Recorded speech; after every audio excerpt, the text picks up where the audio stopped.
할렐루야! 오늘도 말씀이 우리 삶 가운데 머물고 우리가 그 말씀 안에서 하루를 살아가기를 간절히 원합니다. 우리가 함께 거하는 시편 18편은 다윗이 사울의 손과 모든 원수의 손에서 건짐받는 후에 드린 찬양입니다. 이 노래는 전쟁의 한 장면을 기념하는 노래가 아니라 오랜 추격과 위기, 도망과 생존의 시간을 통과한 뒤에 드리는 감사의 고백입니다. 그는 광야에서 전전했고 동굴에 숨어 지냈으며 언제 죽을지 모르는 시간을 살았습니다. 이 시는 그 모든 시간을 지나 드리는 살아남은 자의 노래입니다. 그래서 오늘 본문은 강렬합니다. 원수를 추격하고 무너뜨리는 표현들이 이어집니다. 그러나 이 시는 폭력의 자랑이 아닙니다. 이것은 하나님이 나를 건지셨다는 증언입니다. 전쟁의 언어로 표현된 구원의 간증입니다. 이 간증을 통해 우리도 지나온 시간 속에서 하나님께서 나를 건지셨음을 다시금 기억하고 그 은혜를 고백하는 자리로 서기를 간절히 원합니다. 37절부터 42절까지는 매우 격렬한 전쟁의 언어가 이어집니다. 원수를 추격하고 쓰러뜨리고 완전히 제압하는 장면이 반복됩니다. 얼핏 보면 다윗의 전투 능력을 찬양하는 것처럼 들릴 수 있습니다. 그러나 본문을 자세히 보면 중심은 다윗이 아니라 하나님께 있습니다. 그 열쇠가 바로 39절에 있습니다.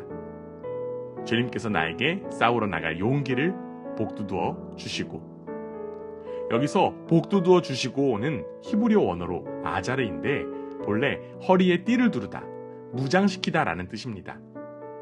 전쟁에 나가기 전 전투를 준비하며 허리를 동여매는 행위를 가리킵니다. 다윗은 자신이 강해졌다고 말하지 않습니다. 하나님이 자신을 무장시키셨다고 고백합니다. 이 고백은 매우 중요합니다. 다윗은 승리의 장면을 묘사하면서도 그 승리의 원인을 자신에게 두지 않습니다. 그는 자신이 전쟁을 잘 치렀다고 말하지 않고 하나님이 먼저 자신을 준비시켰다고 말합니다. 하나님이 허리를 동여매어 주셨기 때문에 그는 싸울 수 있었습니다. 우리의 삶도 마찬가지입니다. 우리가 버텼다고 생각했던 시간들, 무너지지 않았던 날들, 다시 일어설 수 있었던 순간들, 돌아보면 우리의 의지나 체력만으로 설명할 수 없는 시간들이 있습니다. 하나님이 먼저 우리를 무장시키셨기 때문입니다. 하나님이 보이지 않게 허리를 동여매어 주셨기 때문에 우리는 오늘까지 설 수 있었습니다. 그래서 이 본문은 인간의 강함을 높이는 노래가 아닙니다. 하나님이 사람을 준비시키시고 세우시는 은혜를 증언하는 노래입니다. 다윗의 입술에서 흘러나오는 이 승리의 언어는 결국 이렇게 요약됩니다.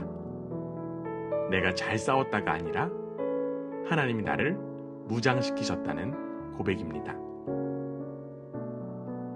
43절부터 분위기가 달라집니다. 이제 전쟁의 장면을 넘어 다윗은 자신이 높여진 자리에 대해 말합니다. 주님께서는 반역하는 백성에게서 나를 구하여 주시고 나를 지켜주셔서 문 민족을 다스리게 하시니, 그는 더 이상 쫓기는 자가 아닙니다. 도망자가 아니라 다스리는 자가 되었습니다. 숨던 사람이 세워졌습니다. 하나님의 그의 위치를 바꾸셨습니다. 그러나 다윗은 그 자리를 자신의 공로로 설명하지 않습니다. 내가 정복했다가 아니라 주님께서 세우셨다고 말합니다. 그가 누리는 영향력과 권위는 스스로 쟁취한 결과가 아니라 하나님이 허락하신 자리입니다. 여기서 우리가 붙들어야 할 중요한 점이 있습니다. 하나님이 세우신 자리는 특권의 자리가 아니라 책임의 자리라는 사실입니다. 높아짐은 자랑을 위한 것이 아니라 하나님의 이름을 드러내기 위한 위탁입니다. 다스림은 지배가 아니라 맡겨진 사명을 감당하는 자리입니다. 마찬가지로 우리의 삶에도 하나님이 허락하신 자리들이 있습니다.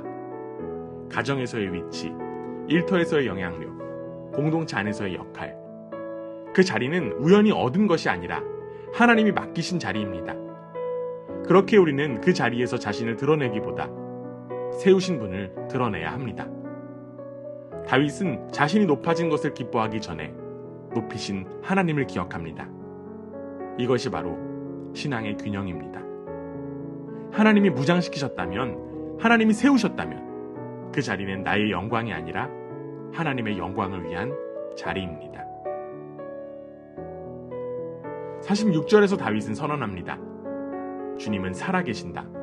나의 반석이신 주님을 찬양하여라. 이 외침은 단순한 감정의 폭발이 아닙니다. 도망자의 시간을 지나 죽음의 위기를 통과한 사람이 내뱉는 확신의 고백입니다. 하나님은 관념이 아니라 실제로 개입하신 분이십니다. 그래서 다윗은 하나님을 높입니다.